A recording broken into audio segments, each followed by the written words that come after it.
예수소망교회 교회학교를 섬겨주시는 모든 선생님들 안녕하십니까? 이영재 목사입니다. 날씨가 많이 쌀쌀해졌습니다. 여러분 건강 조심하시고 또 연말이 점차 다가오고 있는데 마지막까지 하나님의 은혜 가운데 영적인 마무리를 잘 하시길 바라고 영육간에 강건하시기를 소망합니다.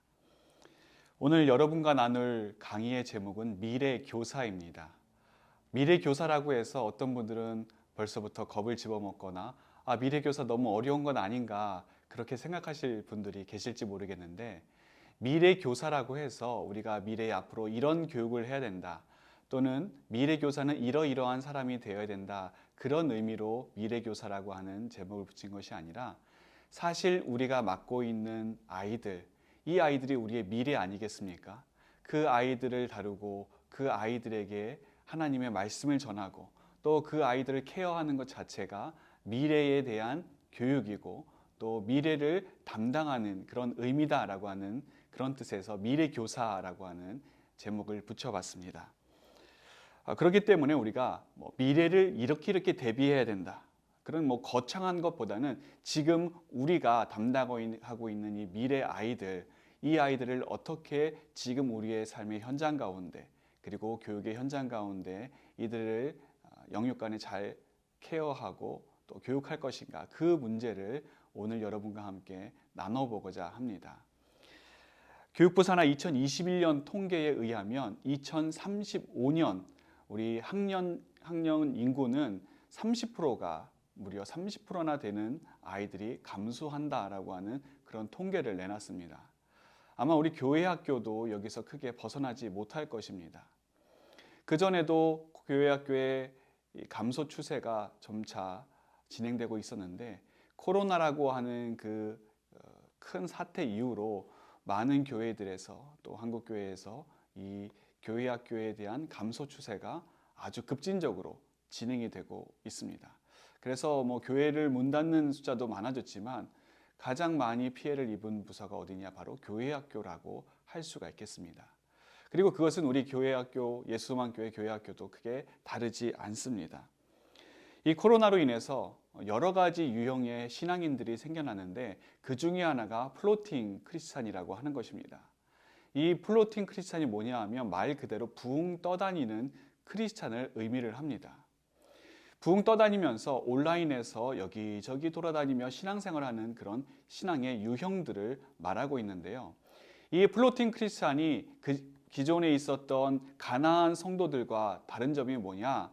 가나안 성도들은 교회를 싫어하고 아예 교회에 나가지 않았던 사람들입니다. 그런데 이 플로팅 크리스찬은 코로나로 인해서 내가 어쩔 수 없이 교회를 갈 수 없는 그런 상황 속에서 온라인으로 신앙생활을 했던 그 사람들입니다.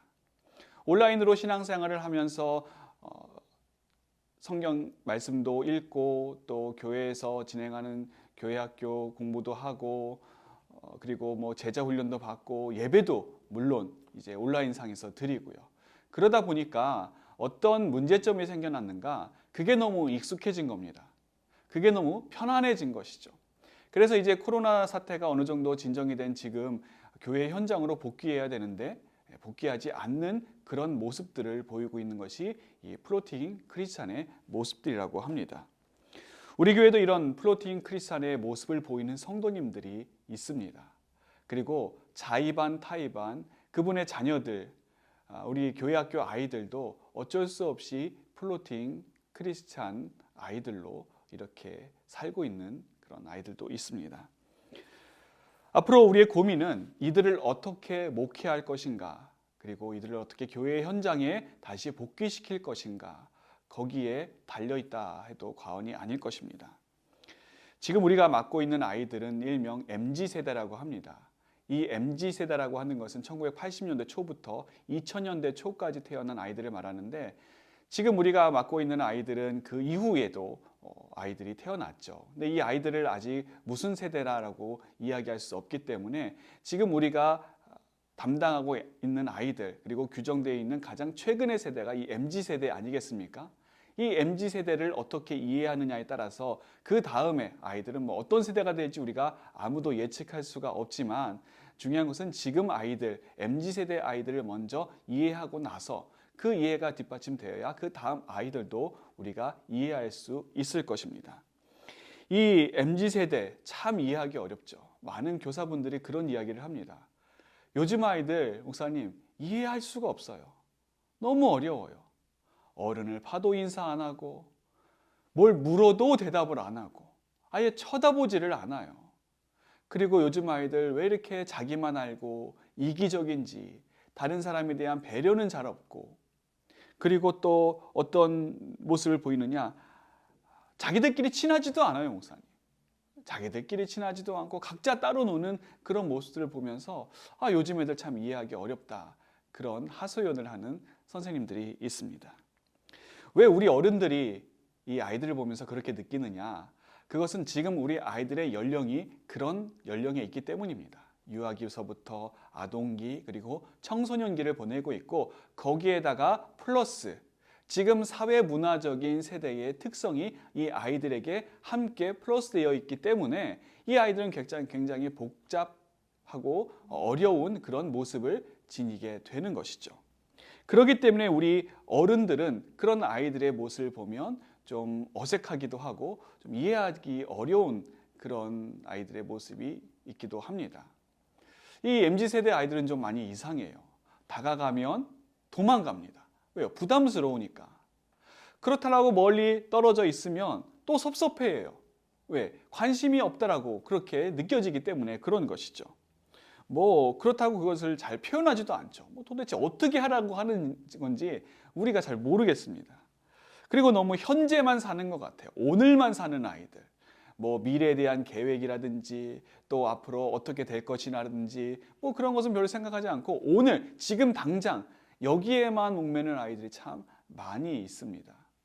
이런 아이들에게 무슨 구원이 무슨 의미가 있고 또 나중에 천국 가는 것이 무슨 의미가 있고 영생이 무슨 의미가 있겠습니까? 저는 이렇게 힘들고 어려운 우리 아이들을 그래도 포기하지 않고 계속해서 아이들을 사랑해 주시고 또 매주 아이들을 맞아주시는 우리 모든 선생님들께 정말 격려와 응원의 박수를 보내고 싶습니다. 여러분 정말 대단하십니다. 역대상 12장에 보면 다윗의 군사들에 대한 소개가 나오고 있습니다. 그 중에서 12장 32절을 제가 한번 읽어보겠습니다. 이사갈 자손 중에서 시세를 알고 이스라엘이 마땅히 행할 것을 아는 우두머리가 200명이니 그들은 그 모든 형제를 통솔하는 자이며. 여기에 이제 시세를 안다라고 하는 그런 말이 나오고 있는데, 이 시세를 안다라고 하는 것은 형세를 안다라고 하는 의미를 가지고 있습니다. 우리 이스라엘이 무엇을 해야 될지, 어떻게 해야 될지, 지금 당장 필요한 것이 무엇인지, 긴급한 것이 무엇인지를 형세를 알고 시세를 잘 판단하는 사람들이 있었다. 그 사람들이 누구냐? 우두머리가 200명이나 되었다. 그렇게 성경은 말씀하고 있습니다. 한마디로 무엇을 해야 되고 어떻게 해야 될지를 아는 그런 리더들이 200명이나 있었던 것입니다. 여러분, 리더가 중요하죠. 리더가 어떤 사람이냐에 따라서 그를 따르는 팔로워들이 영향을 받게 되어 있습니다. 제가 군대에 있을 때 얘기를 해보자면 군대에서 어떤 상관을 만나느냐, 어떤 리더를 만나느냐가 참 중요합니다. 형세를 알고 또 시세를 아는 리더를 만나게 되면 군 생활이 그래도 좀 편해집니다. 무엇을 해야 되고 또 어떻게 하면 안 되는지가 예측되기 때문에 그래도 부하들이 좀 마음의 안정감을 느끼게 되고 그리고 군기도 잘 서 있는 모습들을 보게 됩니다. 반면에 시세를 알지 못하고 형세를 잘 판단하지 못하는 그런 상관, 그런 리더들을 만나게 되면 참 군대 생활이 피곤해집니다. 언제 어떻게 뒤바뀔지 모르고 또 언제 어떻게 어려움을 당할지 모르는 그 불안감이 있기 때문에 이 리더가 시세를 잘 판단한다라고 하는 것, 그리고 형세를 잘 안다라고 하는 것은 참 중요한 그런 모습이다라고 할 수가 있겠습니다. 예수소망교회의 교사된 우리가 알아야 될 시세는 무엇인가? 지금 우리 아이들을 위해서 그리고 미래 교육을 위해서 우리가 무엇을 해야 되고 또 어디까지 할 수 있는가? 그것을 잘 판단하는 것이 우리의 몫이다라고 할 수가 있겠습니다. 지금 우리가 해야 될 것들은 많이 있죠. 또 하고 싶은 것들도 있습니다. 중요한 것은 이 모든 것을 다 우리가 할 수는 없어요. 우리가 어디까지 할 수 있는지 우리의 능력치를 아는 것이 중요합니다. 그런 의미에서 우리 예수소망교회 선생님들에게 제가 우리 미래교육, 우리 사랑하는 미래인 아이들을 어떻게 교육할 수 있을지 두 가지 그런 방법을 말씀드리고자 합니다. 첫 번째는 무엇인가? 첫 번째는 가이딩입니다. 이 가이딩이라는 하는 것은 무엇인가? 우리 아이들을 어떻게 내가 성경 지식을 가르치고 또 신앙의 모습들을 가르칠 것인가? 거기에 직접적인 지시적 그런 교육을 하기보다는 가이드의 역할을 하는 것입니다. 영적 지시자가 아니라 영적인 가이드라고 할 수가 있겠습니다. 성경에 대한 지식 그리고 정보를 제공하는 것에 그치는 것이 아니라 예전에도 말씀드렸다시피 우리 선생님들이 만난 하나님, 우리 선생님들이 경험한 그 예수 그리스도, 그분을 우리 아이들에게 알려주는 것입니다. 들려주는 것입니다. 우리 아이들이 듣고 싶어하는 것, 또 알고 싶어하는 것, 물론 성경의 구체적인 내용일 수도 있겠지만 그것보다 더 생생하게 우리 아이들의 뇌리에 남는 것은 우리 선생님이 만난 하나님, 우리 선생님이 들려주시는 이 성경 말씀 아니겠습니까? 우리가 예수님의 예를 들어서 12제자, 이름을 다 아는 것, 너 외우니?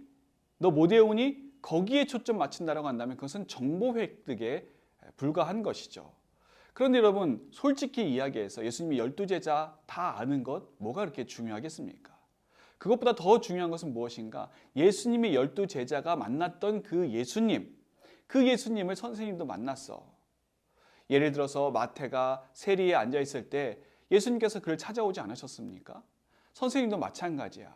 선생님도 어려운 상황에 있을 때 또 삶의 여러 가지 상황들에 있을 때 예수님께서 선생님 이렇게 찾아오셔서 선생님을 만나 주셨어. 그런 영적인 이야기들, 신앙적인 이야기들이 훨씬 더 우리 아이들의 모습 가운데 또 마음 가운데 심겨지게 되는 것이죠. 또 예수님께서 어디 태어나셨는가? 베들레헴. 그리고 어디서 돌아가셨는가? 골고다. 물론 이런 지명들도 우리가 알아야겠지만 보다 중요한 것은 베들레헴 같이 초라한 곳에서 태어나신 그 예수님을 내가 어떻게 만났는지, 나의 삶에 얼마나 초라하고 또 어려운 그런 상황 속에서 예수님께서 나에게 찾아오셔서 복음의 빛을 비춰주셨는지, 그러한 내용들을 우리 아이들에게 알려주는 것이 참 중요하겠습니다. 이러한 것들을 수시로 그리고 기회가 될 때마다 여러분 우리 아이들에게 좀 들려주셨으면 좋겠습니다. 물론 교사들이 경험한, 우리 선생님들이 경험한 경험이 정답은 아닙니다. 모두가 다 정답일 수는 없죠. 하지만 우리 아이들 누군가는 겪게 될 모델 중에 하나는 될 수가 있을 것입니다. 뿐만 아니라 우리 선생님들은 아이들이 경험해 보지 못했던 많은 인생의 경험들을 가지고 계십니다. 우리 아이들의 부모님조차 경험해 보지 못했던 아주 많은 일들이 여러분에게 있지 않았습니까? 그것을 내가 신앙적으로 어떻게 잘 극복했는지, 그리고 잘 이겨냈는지, 또한 어떻게 영적으로 해석했는지, 그 내용들을 우리 아이들에게 들려줄 때 그때의 교육은 지식화된 신앙, 그리고 어떠한 인생에 있어서 정보화된 신앙을 아이들에게 알려주는 것이 아니라 훨씬 더 체득화되고 나의 삶 속에 직접 경험화된 그 지혜의 신앙을 우리 아이들에게 교육해 주는 것이 될 것입니다. 첫 번째는 가이딩이라고 한다면 두 번째는 타겟팅입니다. 이 타겟팅은 무엇인가 하면 우리 아이들이 느끼기에 선생님이 나만 사랑하는구나 라고 하는 것을 느끼게 해주는 것입니다. 우리 아이들, 반 아이들, 여러 아이들이 있을 텐데 그 아이들 모두를 동시에 사랑한다라고 하는 것은 그렇게 쉬운 것은 아닙니다. 하지만 한 아이를 집중적으로 우리가 사랑할 수는 있지 않겠습니까? 그래서 우리 아이들이 선생님이 정말 나만 사랑하는구나, 이것을 느끼게 해주게 되는 것이죠. 예를 들어 이런 겁니다. 한 달에 한 아이를 설정합니다. 그리고 나는 이 한 달만큼은 이 아이에게 최선을 다하겠다. 나의 모든 관심과 또 사랑과 집중을 이 아이에게 쏟아붓겠다. 그러면 그 아이는 한 달 동안 선생님의 온전한 사랑을 받게 되는 것이죠. 그렇다고 나머지는 방치해라 이런 이야기는 아니지만 정말 한 사람에게 온전한 그 관심과 애정을 쏟아 놓는 것입니다. 우리 아이들에게 사랑을 표현하는 여러 가지 방법이 있겠죠. 뭐 편지를 쓸 수도 있고 문자를 보낼 수도 있고 우리 아이들을 만날 수도 있을 것입니다. 그런데 여러 아이들을 만나게 되다 보면 그게 선생님에게 부담이 될 수도 있고 어려움으로 다가올 수도 있습니다. 하지만 한 달에 한 번 정도 한 명에게는 우리가 그렇게 할 수 있지 않겠습니까? 한 명에게 편지 쓰거나 또 한 명에게 그에게 찾아가서 관심이 무엇인지 또 무엇을 좋아하는지 또 미래에 어떤 것이 되기를 원하는지 그 아이들과 관계를 1대1로 쌓기는 보다 쉽습니다. 그럴 때 이 아이는 무엇을 느끼느냐? 아, 정말 우리 선생님이 나를 온전히 사랑하는구나 라고 하는 것을 느끼게 되는 것이죠. 52주로 볼 때에 반 아이들이 많으면 1년 동안 한 번 정도 할 수 있겠고 아이들이 적으면 한 달에 한 명씩 살아가는 것을 적게는 2번, 많게는 한 3번 정도까지도 할 수 있을 것입니다. 그러면 그 온전한 선생님의 사랑을 받은 아이는 웬만해서는 교회를 떠나기가 어렵습니다. 자기의 의지로 교회를 떠나는 아이들 거의 없습니다. 부모님이 다른 교회를 옮기셔서 또 이사를 가서 어쩔 수 없이 교회를 옮기는 그런 경우가 있지 않고서는 그런 선생님의 온전한 사랑을 받은 아이는 교회를 절대 떠나지 않습니다. 예수소망교회 교회학교 교사 여러분, 지금 우리가 당하고 있는 이 상황은 결코 녹록지 않은 그런 상황입니다. 어렵고 힘든 상황이죠. 그럼에도 불구하고 우리에게는 하나님께서 우리에게 맡기신 귀한 사명이 있습니다. 사도 바울은 이렇게 이야기합니다. 빌립보서 3장 12절에서 14절까지 말씀입니다. 내가 이미 얻었다 함도 아니요 온전히 이루었다 함도 아니라 오직 내가 그리스도 예수께 잡힌 바 된 그것을 잡으려고 달려가노라. 형제들아, 나는 아직 내가 잡은 줄로 여기지 아니하고 오직 한 일, 즉 뒤에 있는 것은 잊어버리고 앞에 있는 것을 잡으려고 표대를 향하여 그리스도 예수 안에서 하나님이 위에서 부르신 부름의 상을 위하여 달려가노라. 우리 그리스도인들은 미래를 보고 살아가는 사람들입니다. 그 미래는 추상적이거나 또 막연한 미래가 아닙니다. 구체화됐고 현재화된 그런 미래입니다. 이 구체화되고 현재화된 미래가 무엇인가? 우리 교회학교 선생님들에게 있어서는 바로 우리 아이들입니다. 우리 아이들이 구체화된 미래이고 또 현재화된 미래입니다. 우리 교사들에게 있어서 우리에게 주시는 부름의 상이 무엇인가? 우리 아이들이죠. 이 아이들이야말로 하나님께서 우리에게 맡겨주신 사명이면서 동시에 귀한 상급입니다. 그렇기 때문에 이들을 위해서 우리가 더 기도해야 되겠습니다. 그리고 더 많은 사랑을 우리 아이들에게 주어야 할 것입니다. 오늘 강의는 여기까지입니다. 다음 주에는 우리 교회학교 각 부서를 담당하고 있는 교육자들이 연령별로 우리 아이들을 어떻게 교육할 것인가 구체적인 내용을 가지고 여러분에게 강의를 들려드리도록 하겠습니다. 다음 주도 꼭 참여해 주시기 바랍니다. 그럼 여러분과 여러분의 가정에 하나님께서 주시는 은혜가 풍성히 임하기를 간절히 기도합니다. 여러분 감사합니다. 안녕히 계십시오.